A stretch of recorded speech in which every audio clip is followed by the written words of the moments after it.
All right. Good morning, everybody. Welcome to 1 Million Cups today. Good morning. Good morning. My name is Melissa. My business is Pathway X. I am also co-lead of our volunteer committee, from which we have a couple people on today. And we are doing a hybrid event today with our sponsor, the Office Coffee Shop. So some of our guests that are on Zoom are at the coffee shop, and then there are people who are at the coffee shop who are not on a computer. So I want to talk about 1 Million Cups briefly this morning, but before we do that, if you are on the Zoom, we're going to do a screenshot. We always do a quick screenshot to put over top of our recorded Zoom meeting. So if everyone can hold up their coffee cup. Oh, look at you, Cliff, with your branding there. And then Doug, are you going to grab the screenshot? Would you like? I am going to do it, but that means I can't toast. So just warning you. Ready? Everybody. Not that it matters, but 1, 2, 3, everybody smile who can. Smile. Thank you, guys. We're going to take care of one more. We're going to take care of two more, actually. Thank you. Pieces of business with the 1 Million Cups group, which is we have to do a poll for 2 questions. One, if this is your first time here, if you can let us know, hopefully people in the room at the coffee shop. If it is your first time, somebody there can mark that and let us know in the chat, the person's maybe just their first name and that they're new. And the other polling question is, are you an entrepreneur? And you can put that in the chat as well. Thank you. Thanks, guys. So like by show of hands on the video, how many of us are entrepreneurs that are here? Oh, Jason. All right, we're getting there. That's all right. That's all right, Oliver. You'll get there. One day if you feel like it. If you're interested in it, that's the first step by coming to things like this. So thanks for coming today. All right, so 1 Million Cups, a little bit of a rundown. It is a volunteer-led initiative from the Kauffman Foundation. Kauffman Foundation funds many businesses around the world and around our nation to get them up and going, and they realized there was a gap between the entrepreneurs that were making it and the ones that weren't. And so they set up a grassroots effort about, I think it's 12 years ago now, for communities to support their early growth entrepreneurs by hosting meetings at coffee houses where every Wednesday, where you can hear somebody present on their business, not for a pitch and not for like asking for an investment, not necessarily. Sometimes that comes out in the presentations, but really you're coming as an entrepreneur to a room full of entrepreneurs or wannabe entrepreneurs to let us know what your community can do for you now. So your B2B community, your business to business community, or just anyone who's interested like Oliver in startups and how that all works and functions. And maybe you have an idea or something that you recognize in the way the person is presenting that can help them get over the hump to get into the next stages of keeping their business viable and keeping us as all new entrepreneurs rolling. So on that note, let's see, one more thing I want to mention about presentations. We do have a format that we follow with the Kauffman Foundation, which is a 6-minute presentation. And then you get about 6 slides. That's what we recommend for that. And then I also want to mention that our group, what makes our group here, Metro Detroit, different is that we do have 2 coaches with our group, business coaches. One of them is with us today, Jason. Joe, who works with TechTown, is hosting another event right now from 8 to 10. So he's usually here as well. But when you apply to be a presenter for 1 Million Cups, these 2 guys are the first ones that get to kind of check in with you and see if you have your slides together or if you just need some backup on how you're going to be presenting for our group. So you do get a little bit of coaching, sometimes up to an hour or so for free with our coaches, and then you get dropped into our schedule. And speaking of our schedule, we are now a weekly as of the month of May. So, or maybe it's the month of April. I think it's the month of May. So we've been doing weekly meetings. We've gone from monthly to weekly, and we also have recently changed our name from 1 Million Cups Oakland County to 1 Million Cups Metro Detroit, which encompasses our Southeast Michigan area, which is when we start meeting back in person all the time. Not just hybrid like today, but when we start meeting back in person all the time, we will hopefully be seeing people from all over Southeast Michigan, including Wayne County and Macomb County and Oakland County, as far as we can reach. So really glad everyone is here today. Thanks for joining us. And then Stephen is going to be presenting for us, who is an IP attorney. He has presented with us before, but it's been a while. It's been a year. So he graciously offered to come back and share with us some of the changes that's happening through his business by representing. So with that, I'm going to turn it over to you, Stephen, and we're going to be giving you a timer, but I think you probably have it pretty much locked in at 6 minutes. So whenever you're ready, you're welcome to jump in. And people, as you think of questions for him as he's doing his presentation, you can definitely put those in the chat at any time. And when he is done, we can also turn off mics or raise hands to ask questions or get clarifications from Stephen. That's what will happen with us as a community when he's finished. All right, let's go. Thanks, Melissa. So I'll start my screen share. We do have a couple of folks in the room, so we're frantically trying to put up the slides on the big TV. But not frantically, Melissa, not frantically, calmly. these are the sort of things that we think of, 3 minutes before our presentation starts. Hold on, I know. It gets longer. You can see it. All right. Crisis averted partially. Okay. All right. So Melissa, can you confirm that you can see my slides? Yes, you can see your slides. Okay. So I'm going to start my timer now.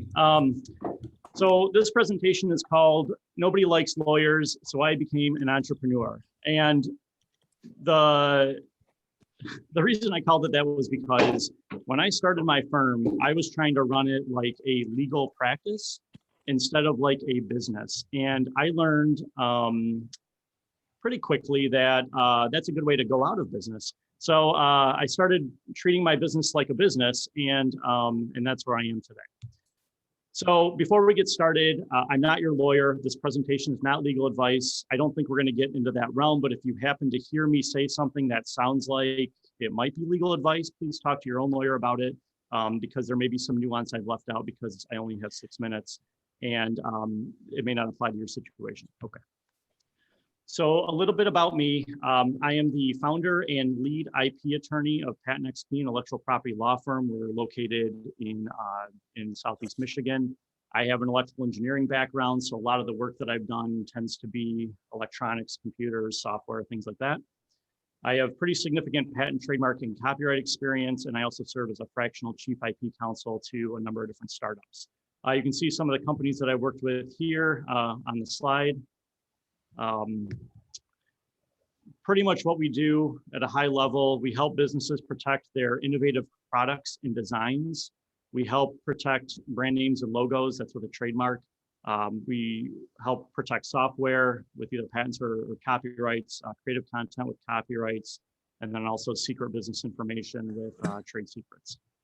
All right, so our firm tends to focus on startups, usually seed stage or later. So a little bit maybe outside the window of what we would see here in 1 Million Cups. And then we also do a lot of work with underestimated tech entrepreneurs. So typically that's, people of color who are starting businesses, women, and people from the LGBTQ+ community. We've got pretty substantial technological background on this slide. You can see some of the technology areas where we work. One of the great things about being an IP lawyer is that you get to touch a lot of different technologies and see how different companies in different industries do things. All right, so since our last 1MC presentation, which was in April of 2020, so just over a year, we quadrupled our number of filings, so that's patent and trademark filings. We tripled our number of clients, and we've had 4 consecutive quarters of record-setting revenue, and I'm pretty sure we're going to make it to 5. Well done. Thank you. Yeah, actually, like this month alone has been ridiculous. So, yeah, it's been wild. So I want to talk now about what led to that sort of growth. So these are the 4 things that I would say really contributed to our success over the last year. One is that I hired an advisor. I think I was shopping around, or I might have just hired him when I did my last 1 Million Cups presentation. And that has been phenomenal. Like, like when you're running a law firm and and you have no one to run ideas by, you tend to go down these like rabbit holes. And so having someone just kind of like refocus me constantly and tell me what's a good idea and what's a bad idea. And honestly, like he doesn't hold back. So so that's been pretty instrumental to our success. Another thing, number 2 here, is we expanded our service offering. So when I opened the firm, I was focused mostly on patents. But then we decided that, you know, companies, especially smaller companies, don't want to go to a lot of different places for different legal work. And so the natural expansion was to include trademarks and then also copyrights. But because of that expansion, we're still trying to stay fairly niche. So we expanded our services, but narrowed our client type. So rather than try to go after, you know, startups and small businesses and large companies and all that, now we're pretty much focused on startups and, like I said earlier, seed stage or later. The third was figuring out our competitive advantage, which I'm a little bit embarrassed that that's even on here because, you know, we're an IP law firm. Our whole business is helping companies protect their competitive advantage. But when you're this close to a business, it's really hard to know what potential clients like about you. And this ties in with my advisor. Like right away, he was able to say, okay, here are the 3 reasons why people hire you. And I was like, oh, are they? Like, I guess that's right. But it just, I needed someone from the outside to come in and tell me exactly, you know, what it was. And then the 4th one on here was I just took fewer meetings. When I've opened the firm, I was meeting with anybody who would, you know, who wanted to talk with me. And I was just wasting a lot of time with, you know, tire kickers and folks who weren't good fits for my services or the firm. And so just kind of pinning down who I was willing to meet with and what I was willing to, you know, what projects I was willing to take on really helped. So what comes next? I'm happy to announce that we're moving our office to Bamboo in Royal Oak starting in June. We're at the Office Coffee Shop right now, and their Bamboo is like 2 blocks away. So I'm really excited for that move. It'll put us deeper in the Metro Detroit startup community being in that building. We're also working on developing strategic relationships with other B2B law firms that help the startup community, and then also others who support underestimated entrepreneurs. So I think I'm very close to my 6 minutes. Oh, I'm over. All right, so here are the things that the 1MC Metro Detroit community can do to help our firm. You know, we're always looking for introductions to tech entrepreneurs, investors, and other business lawyers. Our marketing strategy needs some refinement. I can get the phone to ring, but it's not always from the people I want to be talking to. So trying to find a way to kind of tailor our message to get, you know, higher quality leads in the door. And then finally, I'm happy to do speaking engagements. So if you know of investor groups or startups who just want someone to blather on for however long about intellectual property, I'm happy to do that. As a big thank you to all of you, I'm happy to schedule a 30-minute strategy session with any of you, you know, no cost. And we also have a free resource that I'm happy to offer you.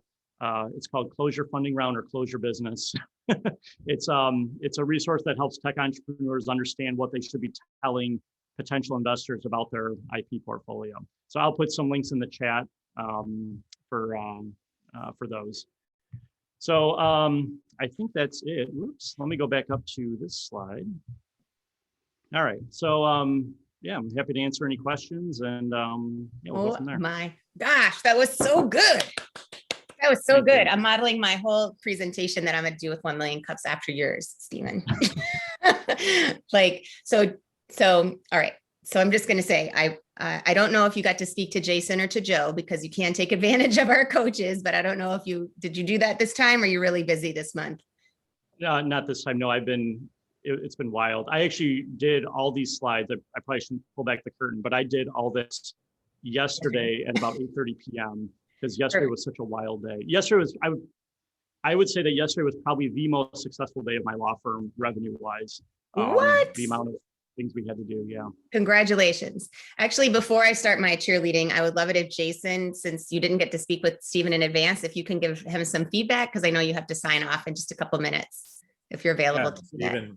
Nice job. I think the slides were very succinct. It looks like the move for you is going to get you, front and center with a lot more of the startup companies in the community. So I think that was a smart move. Overall, great job, and I wish you luck with the move there. Oh, thank you. I appreciate that. Sure. Yeah, it's a big deal to move the office. And it's Jason, I don't know if you heard, but he's going to offer 30 minutes of like free lawyering on IP and That's stuff awesome. like that. Nice. Very nice. So maybe it's a reverse give for our 1 million cups group Right. this time. That's great. So I'm just going to start, but you guys think of your questions. You can put questions in the chat, and then he does have these asks from us as a community. So start like thinking about how we might be able to offer him something right here and now. But all right, so here's what I heard you saying in your presentation, that you hired an advisor. So anyone here that's a new entrepreneur or in their first 3 to 5 years, you might not think you need an advisor, but like you said, Stephen, when you have somebody else that is thinking, they understand where you're coming from, but they're not in your business or working on your business, it's like an invaluable tool, and it's totally worth the investment. So I'm glad that you brought that up, because that would help other people in our group to know that's really important. And I also really like that you said you found your niche, right? So you narrowed your client type. So you narrowed your client type to seed stage or later. Can you share a little bit about how you figured out that was going to be something that obviously is turning into better revenue? Yeah, so one of the issues that I have is like my calendar was filling up with a lot of meetings that were very often new entrepreneurs, but they were pursuing hobbies. It was like, oh, I came up with this neat idea. And once they would hear what it takes to actually get a patent, they were like, oh, well, I'm not going to spend that kind of money or that kind of time. So, I mean, it's like you're going to spend, $20,000 over the course of 4 years getting a patent. And a lot of people don't know that. They think you fill out a form, send it to the government, and it's rubber stamped and you're done. It's not like that. And so, and then, when I'm like, oh, if you're actually going to make these things, like your tooling, like if you think the patent's expensive, wait till you find out what it's going to cost to manufacture this. And so it was, people who are like seed stage and later are like, that excludes them. And so between us, I will talk to someone who's, if they're pursuing angel investing, or if it's an introduction from an angel investor, I'll still talk to them if they're at that level. As long as they're not, as long as it's not a hobby, like that's what I'm trying to exclude. There are plenty of lawyers out there who will help people pursuing their hobbies at a very, very low price. They're not going to go into all the strategy and all that for building a patent portfolio that'll lead to an acquisition or an IPO or whatever exit they're looking for. But those are the companies that we want to work with, are the ones that are like on that path, not just the hobby protectors. And by finding that, that's how you got to number 3 on your point, which was the competitive advantage. Like you worked with your advisor to like clearly focus on your North Star kind of, and see what it is that differentiates you. Right. So that was a benefit. So to me, I was like, I don't really know what my competitive advantage is, because like I'm an IP lawyer, I'm licensed, but so are like 50,000 other people in the United States. And what I learned was that I actually have like a really unique background. Like all those companies that I've worked with, so I've seen it from the large company side. I've seen their strategies, how they protect intellectual property. I also am one of the few IP lawyers who works with startups. And so I've seen that strategy, and the two aren't the same. Yeah. Like you can't apply the big company strategy to a startup, like they'll go broke pretty fast. And so you've got to be a little bit like there's like this middle ground that you've got to try to follow. And so just having that experience has been, it's valuable. And so that's where, that's what I learned. And so one of the things you said was what are the 3 reasons that people hire you? So what your advisor let you know, right, that you do have that balance between being engaged and interested in entrepreneurs and the language they speak, as well as having that experiential knowledge of working with really big companies who are 20 years past that entrepreneur situation, right? Was there another piece of like value that you learned about yourself and how you produce your company, promote your company? I mean, a lot of it is, so what he and I do, we probably talk about 2 hours a month. And most of it is not him yelling at me. So that's always nice. But a lot of it is like, I kind of float out these ideas. It's kind of wild. I give him a ton of credit. I don't know. He was invited today. I don't know if he's on the call, but he puts up with so much from me. Cause like before our meetings, like I don't even send him an agenda anymore. Like the meeting starts and I'm like, okay, this is everything I want to talk about. And so I throw out all these ideas and then he's like, okay, let's focus on this part for now. And then he's a lawyer, he's got an MBA and he used to run a startup. And so he kind of appreciates like my firm from all aspects. And so he's able to say, well, when I was running a startup, I would not have bought this from you. Like I would have told you that this is a waste of my time. I'm like, oh, well, that's really valuable to know. So, so it's like a lot of that, the day-to-day, just meeting with him and running ideas and bouncing ideas off of him is just probably the most valuable part of it. Mm-hmm. And so for the rest of us here too, like that is super valuable to have an advisor that you've invested in, that you meet with for 2 months or 2 hours every month, not 2 months, for 2 hours every month. But then I believe you also go to meetups and to chamber meetings and other things like that. So how is that helping your business, or is there something there maybe you think you might be missing, or what do you think? Yeah, so we do have a question in the room, so I'll answer and then we'll jump to the question in the room. Yeah, so a lot of the work, so I do a lot of work with the Birmingham Bloomfield Chamber, and that's good for just building relationships with other service providers mostly. I'm also part of a group called Connecting Over Coffee, which is another like networking group. Lisa White, who was here last time, she and I met through that group. And yeah, I mean, those groups are helpful. They don't put me in direct contact with potential clients, but they're full of service providers, and some of them do work with the types of clients I want to work with. Actually, a big part of the reason why I'm moving to Bamboo and why I'm going to start hanging out here at the office coffee shop more often is because you do get that direct exposure with actual potential clients. All right, let's take a question from the room. For legal entrepreneurs, probably oxymoron, but can you explain what qualifies as intellectual property and maybe the difference between a patent and a trademark? Sure. You have to repeat that for us, Stephen, please. Right. Yeah. So the question is just a brief overview of IP, and then her specific industry is the food industry. So the IP related to that. So a patent protects. Let me go back up to Cynthia. Okay, that question was from Cynthia, and yeah, I've seen you here before. So, all right. So I'm putting up a slide right now for the folks on Zoom. So a patent protects innovative products and designs. And maybe software. So in the food industry, you probably don't worry a whole lot about patents. Brand names, logos, and creative content are typically what gets protected in the food industry. Unless you're in food manufacturing, then you would do patents possibly. Like I'd done some work for Kellogg years ago on some of their manufacturing processes.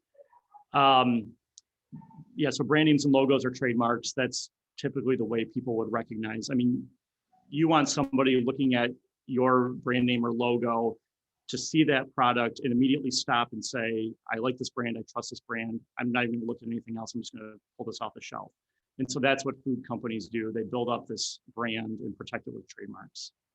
If I wanted to make aprons, is that something that would qualify?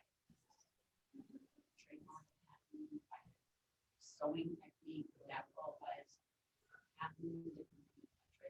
So the question was if she made something like an apron, would that qualify? Like what IP would that qualify for? Academically, it's a very fascinating question because typically clothing is not patentable and it's not protected through copyright. If you are using brand names and associating, so what a brand name does is it protects the goodwill you build with your customers around a mark that you're using in commerce. So if you're using a brand name to sell aprons, that brand name can be trademark protected. If you're putting a design on an apron, the design itself could be eligible for copyright protection, but not the apron itself.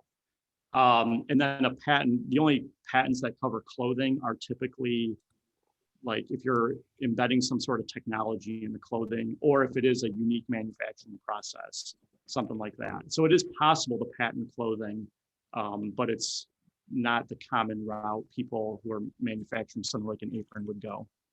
Not me. All right. Yeah, go ahead. We have one more question, Melissa, here. I'm David Barish. Just for a point of this is Michael. Steve. Steve, I apologize. What your business, when you started out, you said you needed to make a switch. Was it still in this business? You have the business, or you practicing? Yeah, so I've been in IP almost my entire professional career. I got my engineering degree, and then I went to law school. Like I literally had a day in between. That's a wild story. It was during the 2003 blackout, so we'll talk about that another time. I started clerking at Howard & Howard, which is right next door. It wasn't there at the time, but I was clerking there in law school. So I've been doing this full time since then. I was a partner at another local IP boutique firm in Southeast Michigan before opening my firm 2.5 years ago. Yeah, and it's funny, my daughter had a job before she was going to law school. She's working for an IP firm as well. So in the past 2 months, I'm like, you know, Yeah, learning the community. So, Yeah. so it's great, and I do love your. I love the focus on your niche and, you know, just that growth where it is. Because the smaller companies, right, those are the ones that really need the help. Yeah. You know, the Kellogg's stuff, we've got that they need if we come up with a new cereal, obviously, we have billions to spend. But it's the small ones. And, you know, from a business standpoint too, I'd rather have, you know, 1,000 small clients than 2 big ones, you know. So it's just the volume that's there. Congratulations. Oh, well, thank you. Yeah. Stephen, you have 2 questions in the chat. One's from Nolan Orfield. Have you ever had to hey, turn down Nolan. a client because they were too big for your business model? Say that again. Okay, I'm reading right now. Have you ever? Mhm. Unfortunately, Nolan, that has not come up. So what I've been doing is if a client comes to me and their project is bigger than something I would normally handle, I would co-counsel with somebody. That's what I've been doing so far. Like for example, a trademark opposition or trademark cancellation is essentially a trial in front of the trademark office. And that is a lot for me to take on with my current platform. And so I either co-counsel or I bring in, you know, like a contract lawyer to help out with that. I don't think I would ever get to the point where a client would grow beyond our capabilities, because my plan is to grow the firm. I'm hoping that, you know, 5 years from now, I will be managing the firm and other people will be doing the legal work. And I will be managing the firm from a beach. That may not be a 5-year plan. That may be a little further out, but no, the only time I think that could be a problem is if there's like an acquisition and, you know, if a company is purchased by Google and now we've got to try to squeeze all of our processes and procedures into something that Google wants, that is where things can get tricky. And that's where it can be harder. But that's where you rely on your strategic partnerships. You said that's one of your stages you're in now, is like setting up some alliances and strategic partnerships, right? Yeah, and a lot of that is around because I'm usually not the first lawyer people call, but sometimes I am, and so the strategic relationships are more like, okay, well, who else has the policies and procedures to help smaller companies, who's not just set up to just chug out work for a you know, a Fortune company. So that's what those relationships are meant to help with. I see. Oh, I see Nolan's a client of yours. Client Nolan's saying to the group, he's a client of yours. I Yeah, see you do Nolan- have one more Nolan's my question for favorite. Pamela Mack, but I want to ask you, I want to just mention one more thing that you mentioned in your presentation, giving you a chance to drink some coffee there. One of the fourth thing that you mentioned that made a turnaround for your business is that you're taking fewer meetings. So for entrepreneurs here and people maybe who are older schooled entrepreneurs as well, one of the things it sounds like you did, and maybe you did this with your advisor, is you figured out the value of your own time. Mhm. Right? So you took you did some kind of formula and picked out some numbers and you said, how much time am I spending with this particular client?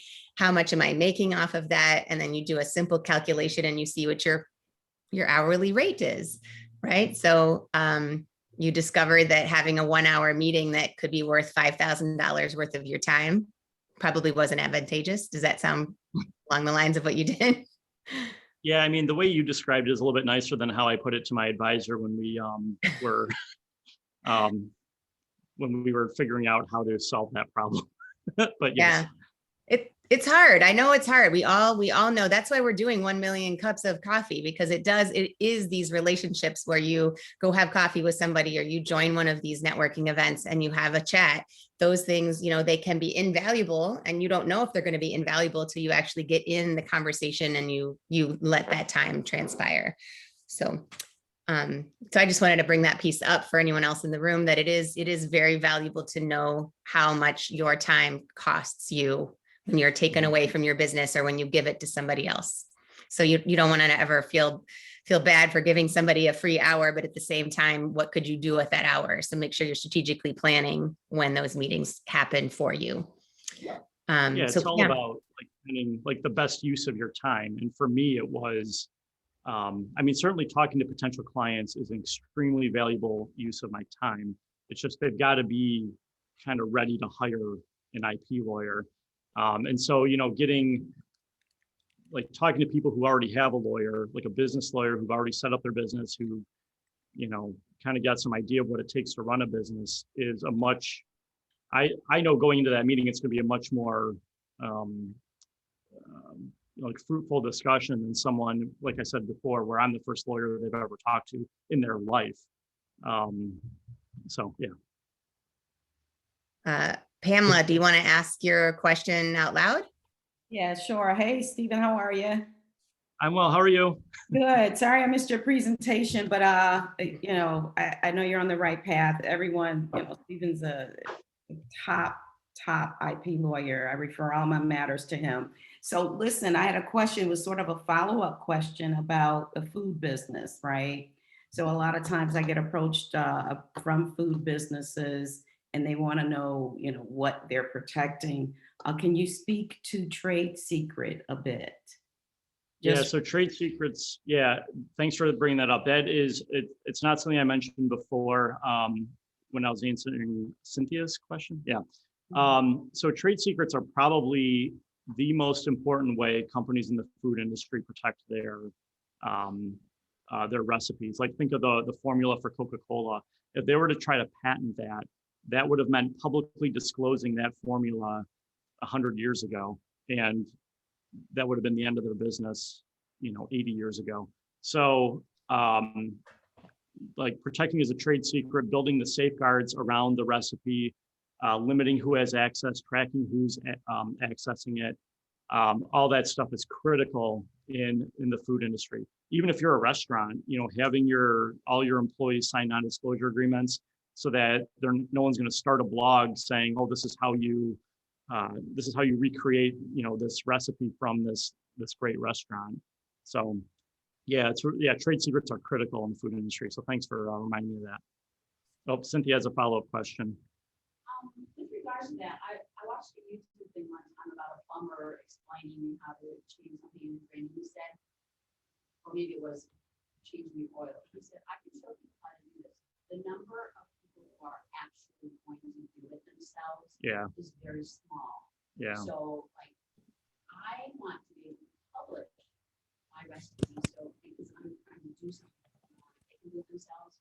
Great, but most of the people aren't. Are there statistics on what percentage of people take those ideas and create a competitive copycat? So the question relates to, putting some ideas out there and what's the risk that someone will actually copy them. I guess the way that I can speak to that would be so like in my field, I can talk about like patents all day. I can explain the nuances of patent law all day. I'm happy to do it. I really enjoy it. I can see everyone's eyes like glazing over. Because I know, and I can do that. I put out so much free content because I know people are going to read it, but then they're going to think this is just not something I can handle. It would be much, much faster to have Steve or someone else do this for me. And so if that's, I feel like in your industry, like with food, because I think from a long time ago, I recall your business is like, it's like meal planning or something for. It's nutrient dense food for cancer patients and people who have plans. That's right. Okay, so it's, Can you it's repeat meals it? for, Can you repeat it, Stephen? We can't hear her very well. yeah, it's meals for cancer patients, nutrient dense meals for cancer patients. Perfect. And so you may find people who are going to say, if they're caring for a loved one, maybe they have the time to put all that together and just do it. I suspect a lot of people in that situation are going to say, this is wonderful. I just don't have this kind of time, but my loved one needs it. So I'm just going to call Cynthia and have her handle this for me. So I do think you're in an industry where you may get some people who will take advantage of it and that's it. But I think you will get a lot who will just say, she's the expert, let her do it. I would agree. I think the power of the good is going to drive that better, right? You know what I mean? Like the information, the knowledge, and people will appreciate your brand, to saying that you're helping those out there. Is there anything else? I think the question is, what's the potential for other people to make a business out of her recipe? Right. So if Not, but she wants the individual to do it on their own if they can. Yeah. But my question would be, is there any way to protect that? If her recipes are published, is there any way to protect somebody from creating a business out of those recipes? So the follow-up question was, could you prevent someone from creating a business out of that information? The short answer is no. Like intellectual property protection is going to be hard to use that to stop someone else from creating a business. So when you publish a recipe, the way you protect that is with a copyright. What a copyright protects is it protects the expression of an idea. So if you copyright a recipe, what you're preventing them from doing is, copying and pasting the recipe and publishing a cookbook with your recipe. That's not what you're concerned about. You're concerned about someone using the recipe to create a meal. Well, to sell. So I think copyright will be hard. You might be able to argue that creating a meal is an expression of the idea that you put in your recipe and that the meal is like a derivative work. Sorry, we're getting in the weeds now. You may have you're that lawyering. kind of You're lawyering right now. I know, I'm sorry. So it's possible that you could run that risk by putting it out there. And that's where like a lot of businesses where you can't really block people through patents or copyrights, that's where you rely heavily on trademarks. So you build a brand, you become known as the brand for nutrient dense soups for cancer patients. And so when someone sees another company doing it, they'll say, well, this isn't the one I'm familiar with. I'm going to go with the one that originated all this and that, that I know and like and trust and all that. So you would compete on the branding side as opposed to the content or the product. Yeah.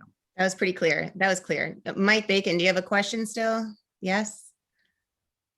Got your hand up.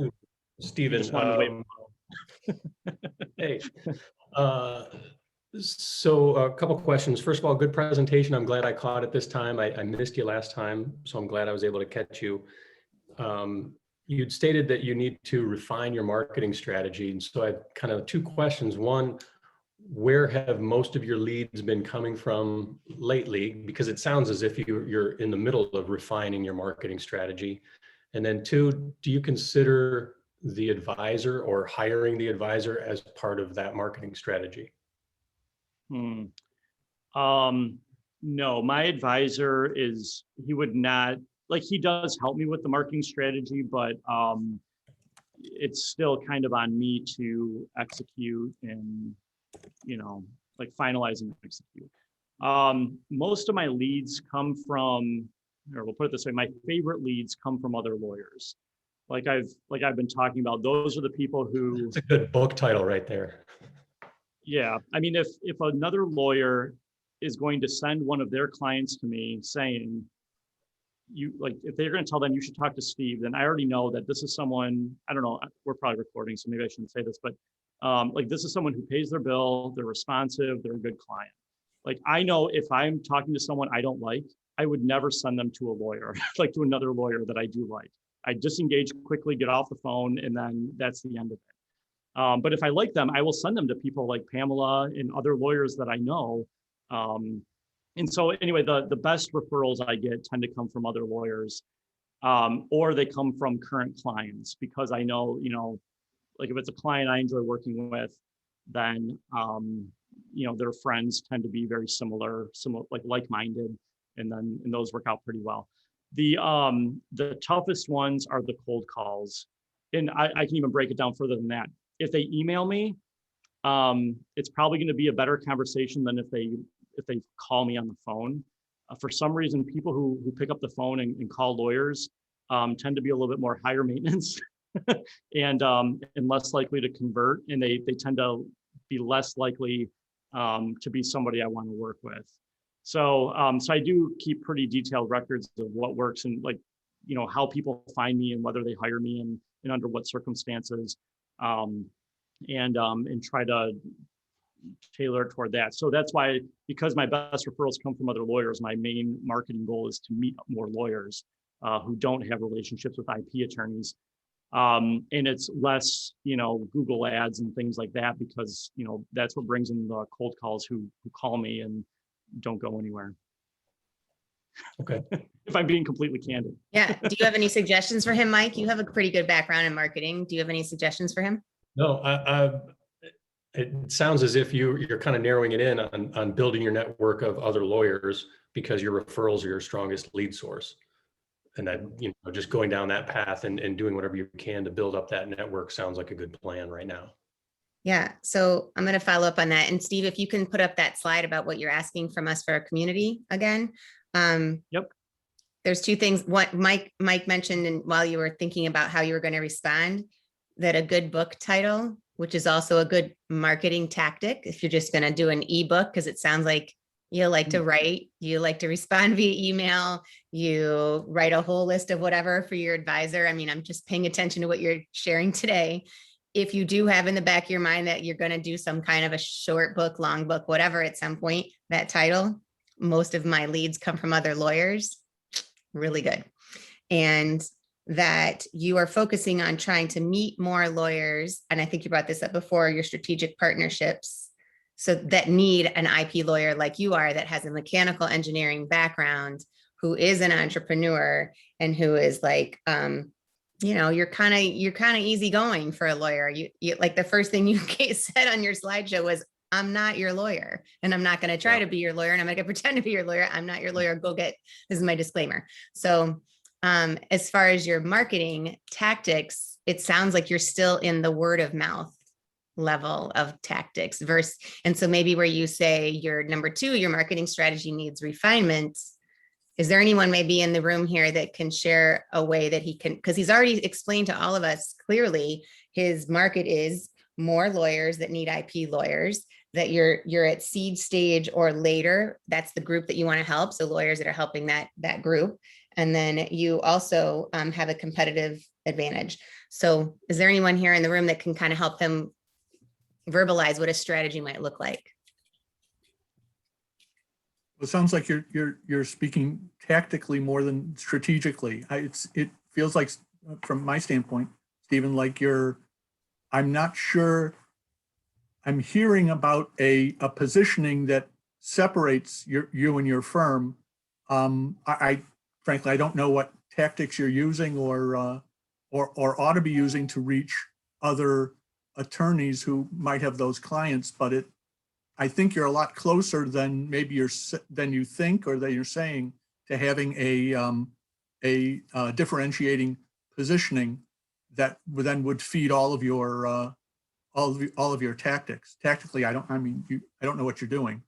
And then you'd be able, but from that positioning, then you'd be able to determine whether it's maybe it is Google ads, or maybe it is an ebook, or it is a offering the idea of, as you offered here, like a 30 minutes of counseling. I'm working with an attorney now whose whole go to market is about if you have questions on the thing that I'm an expert on, just call me.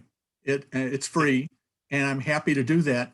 And then I have a direct line for your industry, and just call me. And there are certainly there's some wasted time in there, but for what this firm does, it seems to be working out. They're also having period over period growth all the time, and we're a lot further along than you sound like you are to refining that position and identifying those 2, 3, 4, 5 things to do on a weekly, monthly, annual basis.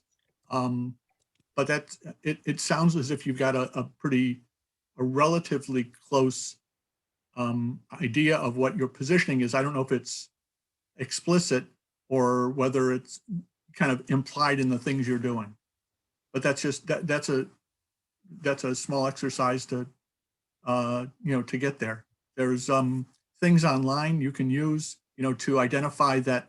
I don't know if you know there's story theory to tell your story and give your differentiating idea out there. There's brand positioning exercises to do to get you there as well. Yeah, you asked about like tactics.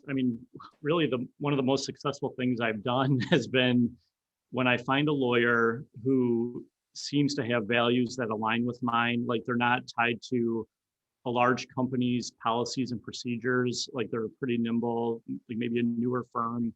I just reach out to them and invite them out for coffee. In fact, I'm not sure, there was somebody on the call earlier. So anyway, there was a lawyer that I just reached out to, and we actually met here at the office coffee shop where Justin's sitting right now. Like on Monday, it was just and it was a great discussion. He was like his practice, like he kind of targets similar types of clients. His practice doesn't overlap at all with mine. And so it was just a really good conversation. We've got a lot in common. And so it's a lot of it is just creating those one-on-one. Obviously that's a slow process. It takes a long time to build that. Right. And then and that's where positioning could help. Well, then because ideally you can let other things be because you're kind of doing one-on-one sales. There are by creating, and you're talking about brand before, by creating that idea, then that you can send that out instead of just you to do that legwork. That's the multiplication or multiplier effect of getting there. So I know it seems simple, right? It seems simple, Stephen, but Doug had a marketing company for about how long now, Doug? 10 or 12 years? Is it longer than that? Longer than that. Longer than that. And that multiplier is what you're looking for. So when you say you're looking for a strategy, it's like, how can I not always be the talking head or the one-on-one sales person, right? So just as you were advising Cynthia that it's not for her to compete necessarily on the product, but the way to protect and grow is to build the brand. That's the thing then you protect, because that does the missionary work for you. So this is how good of a marketer Doug is. Anytime I see yogurt butter or Kirkland laundry detergent, I think of Doug. That's high praise indeed, Stephen. Thank you. I don't think obviously Kirkland, I think of the yogurt butter. I can't remember the name of it, but I think of Doug. Oh, Brummel and Brown, right? Yes. Yeah, Brummel and Brown. That's right. But are you the originating marketing campaign for those two brands? Yeah, I created Brummel and Brown. Not me. I didn't name it, but yes. I'm just asking if you started out like that was some of your brands that you helped really like launch into the way that they market. Yeah, we invented that. Talking We about also, me? no, he was asking me, but it's your show, Stephen. Sorry. No, Doug, I'm just kidding. Me too. I'm not sorry. Sorry. Yeah, not when sorry. Doug gave a presentation about a year ago, maybe a year and a half ago on that, I was like, oh my, this is the guy that came up with it. And like, I've got like 3 tubs of Brummel and Brown yogurt butter in my fridge. So yeah. And the Kirkland laundry detergent. Not in my fridge. No, we didn't invent Kirkland laundry detergent. That was Costco that invented it. We just positioned it. Yeah. All right, so we're kind of nearing the end of our meeting because we do only go for an hour. So for you guys that are here, any more questions for Steve? Like, is there any, keep him in mind when you're thinking of like tech entrepreneurs, investors, and business lawyers. So that's one of the things that he's really asking for us to come up with. So if you know anyone in general that could use an IP lawyer for what were the 3 things you said you're doing: trademarks, copyrights, and patents. That's right. Yeah, I liked how you said in the beginning that people, because I remember when I first talked to you at the Loving Touch before you became our very first virtual presentation with 1 million cups, and you were talking about the patent piece. Like I think you even brought some patents to show us what they looked like, right? Yeah, So I think I put one up there, but then I've learned, they're intimidating. Yeah, people don't care. Like they don't understand it, and so that's why. I don't even think the word patent, is it even in here? I mean, it's obviously the name of my firm, but I'm not sure. It's at the bottom of every slide, Stephen. Yeah. Yeah, like I've gotten away. One of the things my advisors helped me with was getting away from, like, people don't care about the legal nuances. Like, I enjoy it, and I started to do it with Cynthia, so I'm sorry. But like, yes, that's why, like, when I describe what I do, it's, products and brandings and logos and software, because that's what people know. I protect those things. They don't care how it's protected. They just want. But you come from a background of, you said electrical engineering, and then you had a day off, and then you became a lawyer, and you probably focused on that whole fascinating industry of patenting inventions. And that's how you like kind of leaned into eventually naming your business Patent XP, right? So yeah. I'm not your advisor, and I'm not going to pretend to be one at 1 million cups, but I'm going to say, don't let that passion go, because that is also a differentiator for you, Stephen, like to educate on the patent process and what it means. And yes, the more common understanding of trademarks, copywriting, and branding is out there, but that also narrows your niche when you know so intimately that how to get a patent, when your idea deserves a patent, and when it needs to be fought for by someone like you who is a lawyer. So in that way, so when you say to somebody, if you're looking to get a patent on this idea, just keep in mind that it's $20,000 over about a 4-year period. Are you looking into doing that? Like, just say it like you're super excited and ready to help them. And then you immediately, that's how you find your hobbyists that drop off, right? But you're going to find 1 out of every 10 people that bring up the word patent is ready to try and, take that path. So. Yeah. So when people reach out to me, they tend to not ask for patents or trademarks. They tend to say, this is my product, or this is my business. And then it's up to me to tell them, yeah, you need to go the patent route or the trademark route or whatever, or both. Most companies at least need a trademark. And so I have found that my sales numbers have gone up, like my closing percentage has gone up by talking less about what they need and more about, okay, this is like the plan that we need to put in place for you. Because people will say like, oh, I need to trademark my invention. The old me would have been like, well, you really need a patent. But now I'm like, I just let them be wrong, and then we'll fix it later.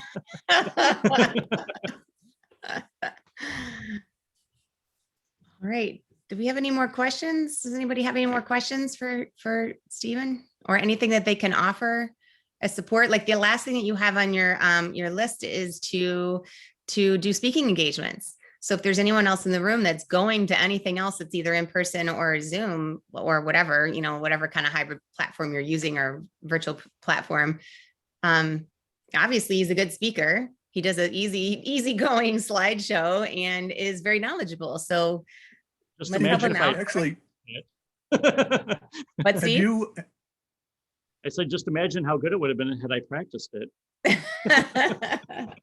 Stephen, have you right, sorry. presented at one of Bamboo's pitch nights? I have not yet, so I'm So you know, I'm moving here in yeah, June, and then Right, so you can do that. So that's one. The other one is, have you presented at DNU Tech? I haven't. I'm actually meeting with them on Thursday morning about sponsoring their group. With Q, are you meeting? Yeah, Q and I forgot the other gentleman's name. So yeah. Yeah, And then Q- there's Yeah, so also tomorrow. There's also Good. other 1 million cups. So that slideshow that you provided here, you should totally like go Absolutely, into our yes. own, because you've applied already. So for the rest of the people in the room, once you have applied and come in as a speaker, your information is in the 1 million cups Kauffman Foundation, you know, whatever system. And if you wanted to present, since a lot of lots and lots of chapters across the United States are still doing virtual only meetings, you can just go back into apply, 1millioncups.com/apply, and then you just log in because you already have login credentials, and then you can just look all through the list of all the cities that you might want to have a presence in, and you can now do across the country, you know, virtual presence. And I think this would be a great advantage for you, Steve. You're going to find, just like we have Pamela and you both here as lawyers in our group right now, you're going to find that there are lawyers that are coming to these meetings that are looking for this same thing you are, and that'll start to build your strategic partnerships with other lawyers as well as possible leads. Yeah, thank you. All right. I think we're going to call that a wrap. So we are looking for presenters. So anyone that's here that wants to learn, you know, do a presentation, we are a pretty casual group. We're being meeting every single week. And so if you want to present yourself, or if you know anyone that could present, please send them our way. And then we are also shooting over the next couple months to have our fourth week of the month be for student presenters in college or in high school.